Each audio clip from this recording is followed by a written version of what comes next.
This is Karen with NewClevelandRadio.net, and it is time for How to Super Age with Elise Marie Collins. And Elise, I'm really excited about your guest today. You sent me some notes ahead of time, so I'm a little bit more prepared. So why don't you tell us what's going on? Okay, well, before we get to our guest, I'm just going to start out the show with our sponsor, which is my book, Super Ager. You can look younger, have more energy. We're going to learn a lot about that energy today, a better memory, and live a long and healthy life. And I filled this book with inspiring stories of super agers. And super agers, we can define super agers. You can be any age, but as long as you're living in a way that inspires others, you're coming from your heart, you are living your purpose, and you are doing your best to be healthy, you are a super ager. So welcome, super agers. I'm going to tell you about our guest today. He is very inspiring, and we're going to learn a lot, especially about fitness. Today's guest is fitness influencer Dan Williams, who overcame adversity to live a fit and active life. 4 years after surviving an open heart surgery where he was revived multiple times during the operation, he then went on to become a gold medalist. Yes, gold medalist in the Senior Olympics, achieving top USA rankings as a master's track athlete. And he received All-American honors from the USA Track and Field Association. His story, New Heart for Life, was published by the American Heart Health Association. He inspires millions of people through his story and his 21 fitness principles, which we'll hear more about. Oh, and he's also a TikTok star. So welcome, Dan. Did I miss anything in that intro? He's smiling. No, you nailed it. Okay. Yeah. So I would love to hear more about your story. How did you do that? How did you come back from open heart surgery? I know your story, but I don't know, were you an athlete before, or was this a new thing? Tell us a little more about the backstory. Sure. This is probably very similar to a lot of our stories. As we get to growing bolder, not older, right? The title of a book not my book, Mark Milton's book, but I love that reference. And you're a super ager. I mean, I think we all are coming upon a new era of recognizing that retirement is an outdated concept. So I'll just preface it with that, saying that my story probably isn't much different as the backstory, and that was I was able to get into the high tech arena. Stressful job, but all right, all ships rise with the tide. So I had a very successful career in telecommunications. This is pre-internet, and with that came a lot of stress. So you take a combination of that and raising a family. I have four beautiful daughters, and just as life starts to overtake us, the new heart for life story emerged. But to your question, did I have a background in athletics? I did. I ran 400 meters in school. I ran 3 marathons, in my 20s and early 30s. And so I did have a propensity towards athleticism in the running arena. But here's where I think my story starts to reflect a lot of our stories. Life happened. So when I got to the mid 30s and I got into that stressful stage, and my exercising started to backslide, my diet started to, does this all sound familiar? Started to Yes, backslide. very. Yes. And stress took over. I lost that energy. I lost that focus, and I really, was not taking care of myself, and I was probably, I was hurtling towards a heart attack of some sorts, right? And so that took me to the Veterans Hospital, and they were doing a stent procedure, and that was when I had multiple heart attacks and went through a 9-hour operation, and I had pneumonia going in. I was on blood thinners, so they couldn't close me up. Induced coma for 4 or 5 days. And it was a very scary event. Now, what you may not have heard, Elise, in terms of my story, and the American Heart Association didn't point this out, but after that heart operation and heart surgery and near-death experience, you would have thought that would have been the bottom. But I started to backslide again after about a year. I mean, the first year was tough trying to get back. I got back to work, but I started to backslide again. And in my real bottom didn't happen coming out of that hospital. My real bottom happened. I don't know if you've ever heard this part of the story. I was at the dinner table one night at a restaurant, and a voice came to me as I pushed away from that dinner table. And the voice said, "Danny, what are you doing?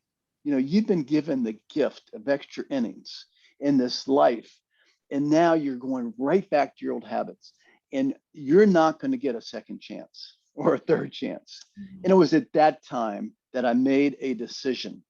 This is step one of the 21 fitness principles: decide. I made the decision that I wasn't going to squander that gift, that I was going to be in the lives of my daughters and my family and take advantage of the gift that was so freely given to me. And that's when I started my quest and master's track at the age of 66, 67. So I'm 72 young today as we speak.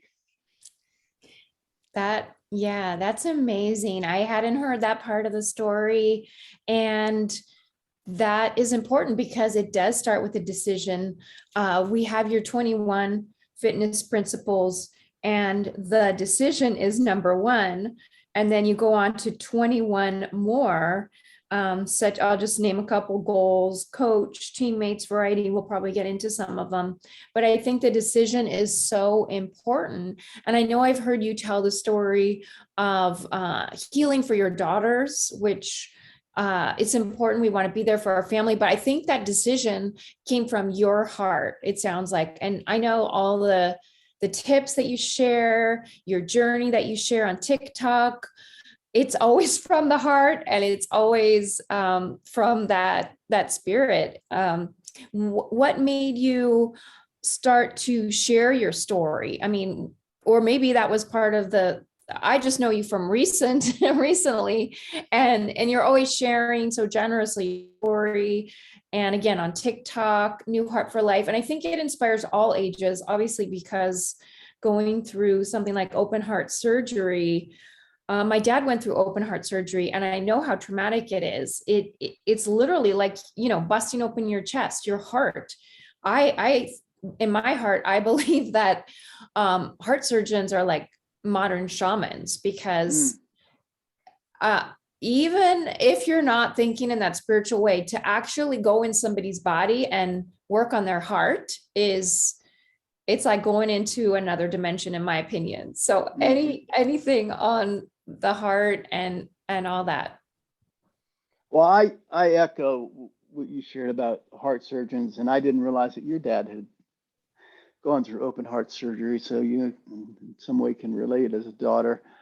And he saved my life. And my daughter, in consultation, of course, I was in a coma. Told my daughters that I was, your dad's a very sick man right now, and that was his way of saying he's really touch and go. And he says, I normally don't operate with anyone who has had a recent heart attack. I did the day before, on blood thinners, or with pneumonia. Any one of those three, I'll just delay it as long as possible. And my oldest daughter, Jackie, said, well, why did you operate? He goes, I didn't have a chance. I didn't have a choice.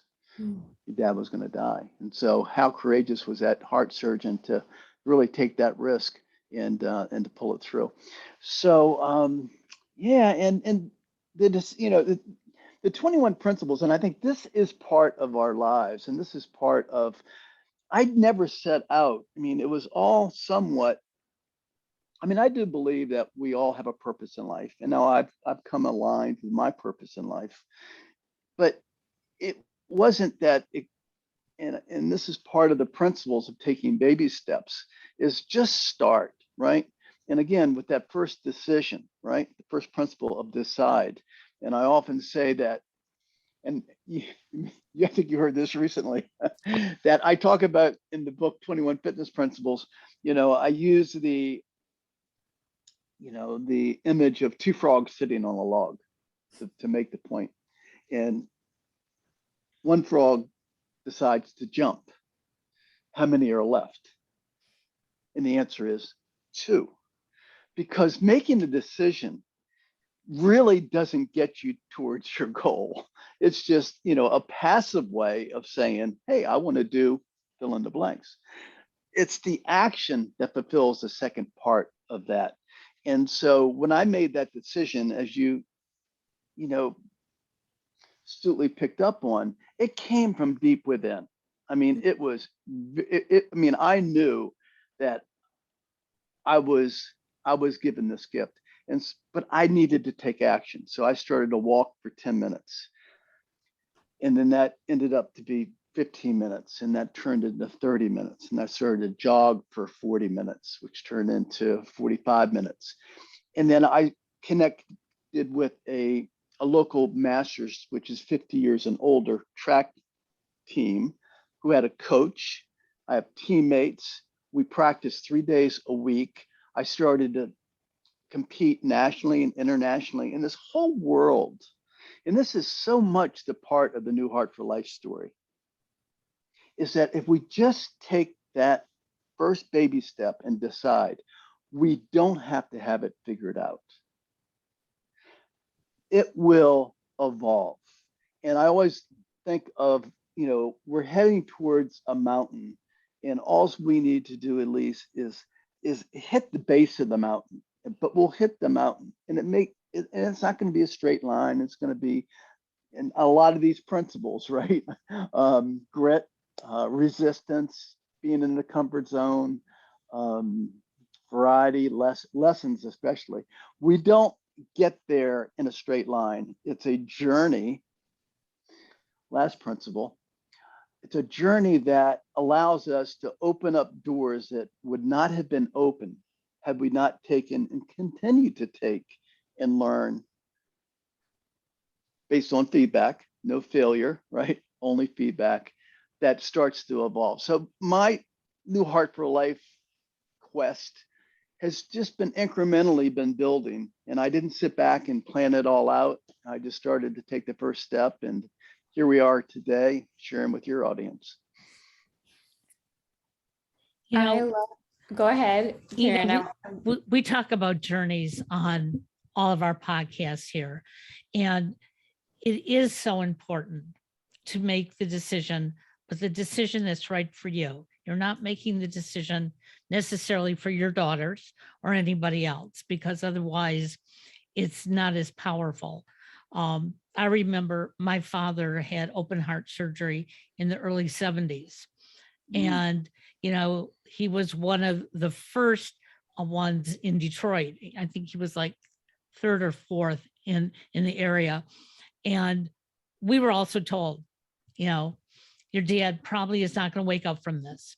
But if he doesn't, he's not going to wake up tomorrow morning either. But my father didn't know how to take those first steps. And so after he recovered, he just wanted to go on the same way he had been before his open heart surgery. But he finally learned as time went on. And we did applaud him, even when it didn't look successful, because he could do what he could do. So I can't imagine my father even attempting to walk or run. But there are other things that people can do if they can't do that, correct, Dan? Oh, and so much. And it's amazing how our three stories, have started to align a little bit here. And one of the reasons that I picked principles is that, I'm in a pretty unique situation running master's track, 200 meters, 400 meters.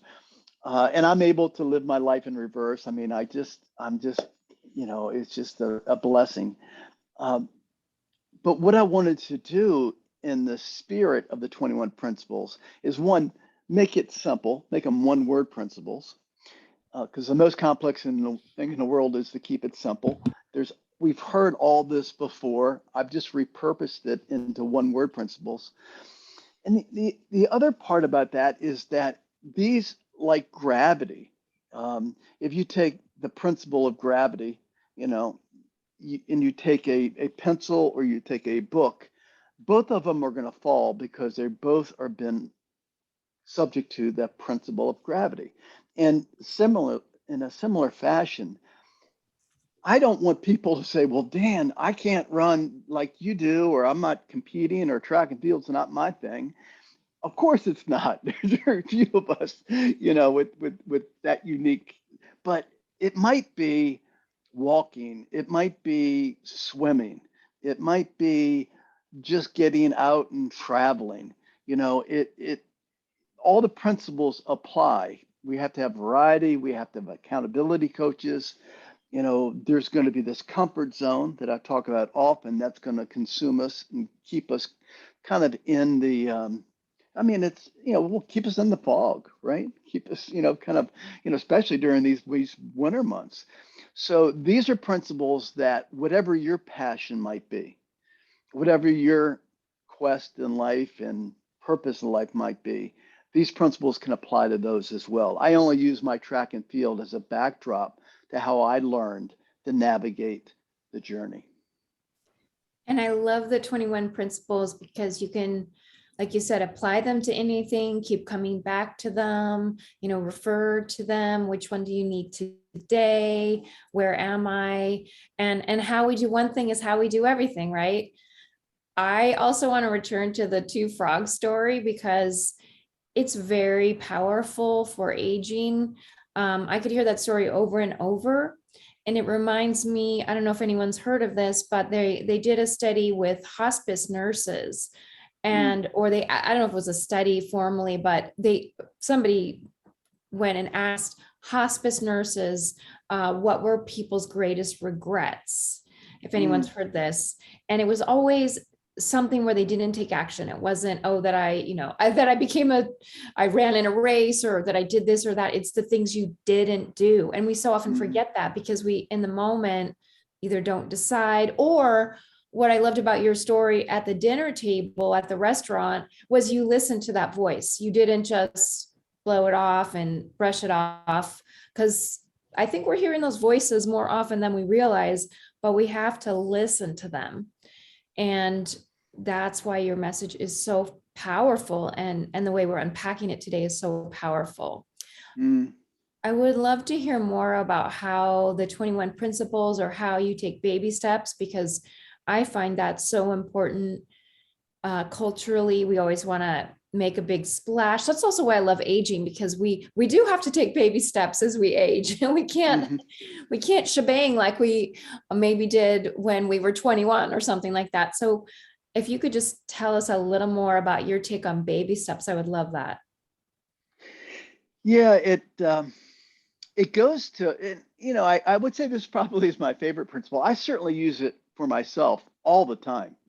And I think part of the mystique with somebody that's a fitness influencer, that's an athlete, or, with some of the accomplishments that you mentioned at the top of the show, I think we tend to compare out and we say, well, that's Dan, he can do that. But that's not me. And Dan has the same issues that everybody has, right? And athletes in general. This is not easy. And I talk about the comfort zone and the fact that if we lower, and this goes to the spirit of baby steps, if we lower the goal, if we just say, I'm going to get up off the couch, just whatever. And for me, sometimes it's just tying up my shoes to get ready to get out to practice. If we lower the goal, then our minds psychologically don't look at it as a large challenge. And so there's less another principle, resistance to it. So you have to lower the resistance and start to act. Principle 18. And act is action changes things. And I literally do that and say that to myself all the time. Action changes things. So we have to act. And that word, I mean, when you think about it, action, right? Activate. So if we just think act, action changes, just do something. And again, that starts with baby steps. If we just start to do that, then what will happen is we'll get into our momentum and our motivation will start to increase. Because especially I would think as we age, I don't know if I had this much of an issue with it when I was younger, but certainly these days, the resistance is heavier on us because we are aging, and there's certain realities that we have to conquer and certain barriers. So baby steps is an important one, and if anybody could just take one nugget out of this podcast, it would be action changes things. I love that comment because I've been going through they're very minor medical issues, but they're medical issues. And yesterday, in between shows, I wanted to clean my kitchen and dining room. And in the past, I could just go in there, tear it all apart, clean it from top to bottom, and I'd be fine. And I started doing it, and I was huffing and puffing. And so for the first time ever, I allowed myself to slow down and do it, because I usually dive in head first. But I wanted to get it done. I didn't have a time limit. And I heard that voice in my head say, "Why are you rushing?" And it's the first time. I mean, I swear my husband couldn't believe it. He said it took you almost 2 hours. In the past 15, 20 minutes, everything would have been sparkling clean. And, there's something about that accomplishment. I did it. Okay. And I didn't hurt myself. Okay. I'm just as good as I was before I started it, but I had a purpose and I accomplished. So as I listen to you, it can be anything that we do. It's a great example. I mean, that's it. And you're talking about it today and you feel, proud of that accomplishment, right? And you got it done. And sometimes, the tortoise and the tortoise and the hare, right? Yeah. Sometimes slower is better and savor the moment. So congratulations to that. And thanks for sharing that anecdote. And you listened to that voice is what I heard as well. You listened so many things. And I love that you talked about resistance, Dan, because that is something I never really put it all together, but because of your 21 principles, we learned so much. And also that reminds me, that is probably why when you're younger, I mean, I have a son that's 22, whether you mentor or you have kids, the resistance, they can just kind of hurdle over the resistance. You've got lots of energy, but as we get older, we have to be, that's where the wisdom comes in. I think if you keep pushing, you force yourself to do all these things, there's going to be a different outcome. And some people go into fear and they, like you said, don't do action. Maybe they don't even decide. They just stay sitting on the log. And I think that's where the wisdom comes in. I mean, wisdom is there if we want to attain it, but not everyone becomes wise. If you watch this show, if you follow any of us here, you will become wiser. But so we want to keep that wisdom flowing here on this podcast and New Cleveland Radio. I also wanted to ask you about, I'm a fan of this one Masters athlete that you mentioned the other day, and I'd love to hear about how you met. I think it's Julia Hurricane Hawkins. Is that her name? Yes. Tell us about her. Oh my goodness. Rosy cheeks. Just she is the poster child for everything that you're all about and super aging, literally. Um, Julia Hurricane Hawkins. So Julia is 105 years old. And I met her in Albuquerque at they had the National Senior Games this coming year. They're going to be in Tampa, Florida. So hopefully I'll see her there as well. And she has got, it's just hard to explain, but go to Google and just go Julia Hurricane Hawkins. And you'll see her videos, and you'll see her most recently, just in the last 3 months, she turned 105. And I think that put her in, so when we have Masters Track, we're in age groups. So I'm in the 70 to 74 group, right? And this is the odd thing about aging. I can't wait till I get to be 75, right? Because then I get to the 75 to 79 group, right? And, it's survival of the fittest. So hopefully it'll be less competition, although there's plenty of competition. But what happened with Julia is that, and they made, in fact, Mark Middleton, the author of the book Growing Older, actually did an interview with her, and you probably see that as well. And he's talked about her many times. But because she turned 105, now she's had every world record known since she's been probably 80. She got into a new age group. So she set the age group record in 100 meters for the 105 to 109-year-olds. Can you I imagine? love it. I love that. Oh, she's just, and she's got such a great spirit, and it just motivates me. I mean, people go, Dan, you're 72, man. How are you doing this? Well, I'm around athletes that are 80, 85, 90, and fortunate to meet centenary. What do you call the people that are 100 years old? What's the word? Centenarians. It's hard. Centenarians. I practice. Centenarians, right. Centenarians. So they're there, and I get inspired by their stories and their struggles, and it's not easy. I mean, I think we have to, this is, I inspire people, but I always often say, there's no failure, only feedback. I've had many injuries, and that's one of my principles, lessons, right? Mm-hmm. Slow down, take it easy, recovery, take a day off or two. Don't go through that guilt trip. Get to listen to your body. Number 6, coach. Have a coach. That could be a partner. It could be a sibling. It could be your son, daughter. But have somebody you can bounce some things across. And principle 3, accountability. Make yourself accountable. And I talk about this often, that there's oftentimes I don't want to get to track practice. It's just, I just don't want to do it. And I try to use all the hacks that I can that we've talked about on this show.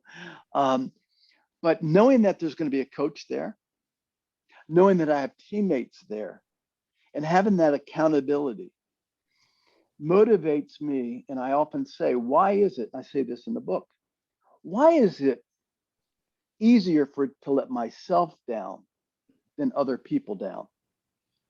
It's a rhetorical question. I don't have the answer to it, but I do know that when I am motivated to not let my coach down and my teammates down, that gets me out the door.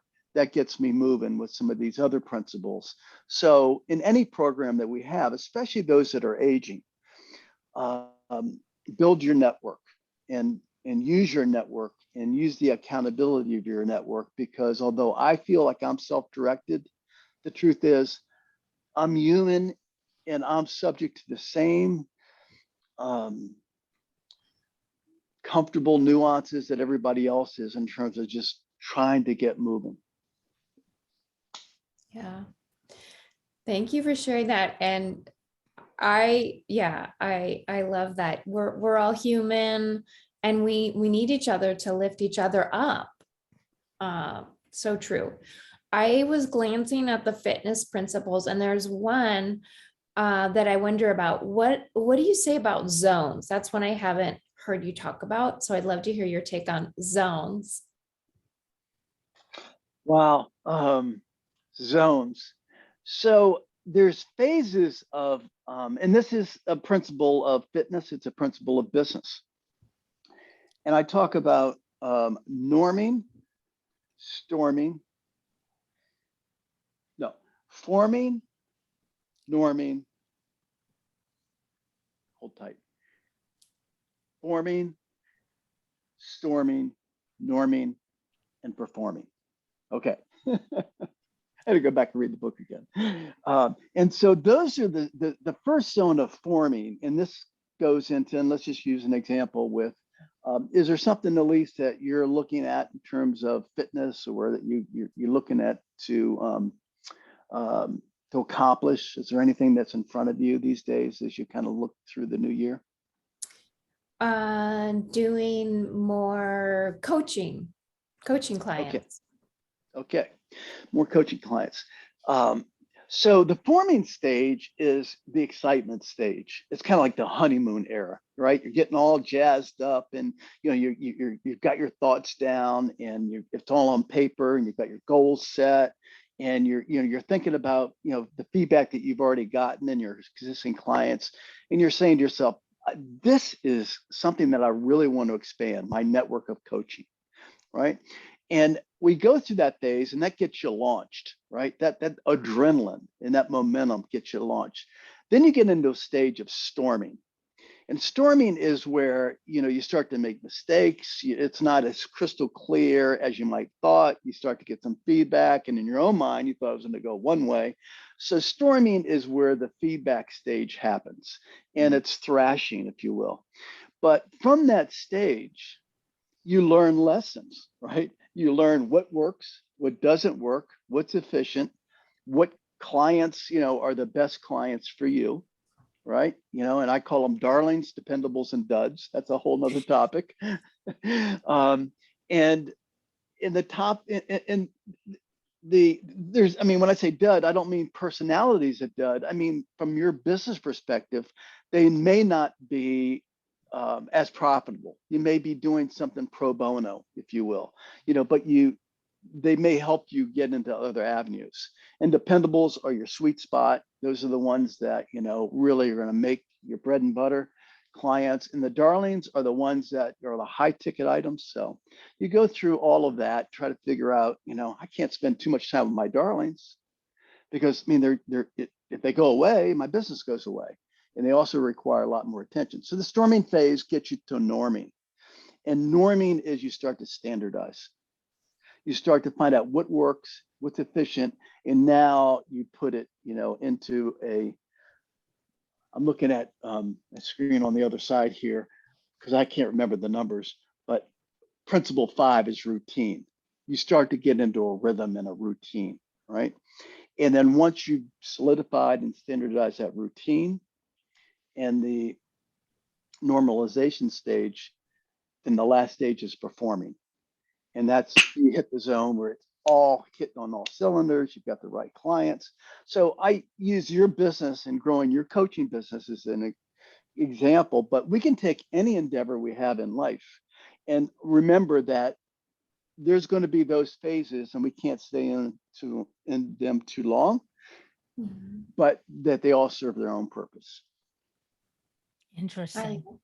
Yeah, I think that's very interesting. I just have one more question. I'm sure we could ask you questions. That was very not what I expected. I learned a lot, and that's going to actually help me with my work in coaching people in health and sleep. I wonder which principles have to do with our environment, because that's another thing I noticed. Our environment is so important. Maybe what we see around us, the people around us. I mean, that's kind of broad, but anything in your principles that speak to our environment. The reason that what you reminded me of when we talked about centenarians, one of the things I've studied is centenarians around the world. And there's many places in the world, you might have heard of the blue zones, where the environment, it's kind of like, I don't want to say stuck in the past, because they're not all stuck in the past. There's one in Los Angeles, but people are living in a different environment that is more copacetic or more, it's going to allow you to age more easily. So is there any of your principles that help people cultivate an environment that helps them live or age well? I would pick number 19, which is intentional. Mm.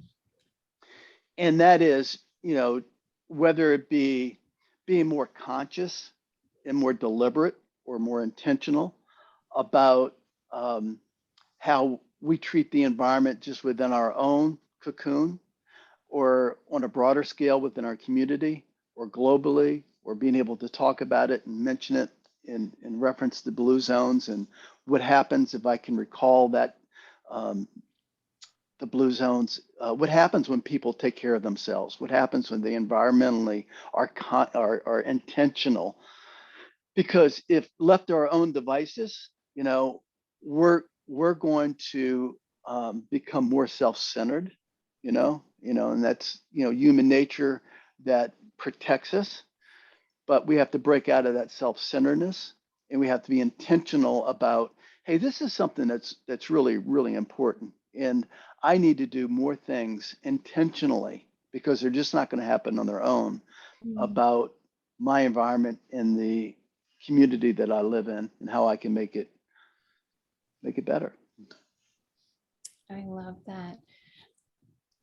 Very inspiring. Everything you've said today.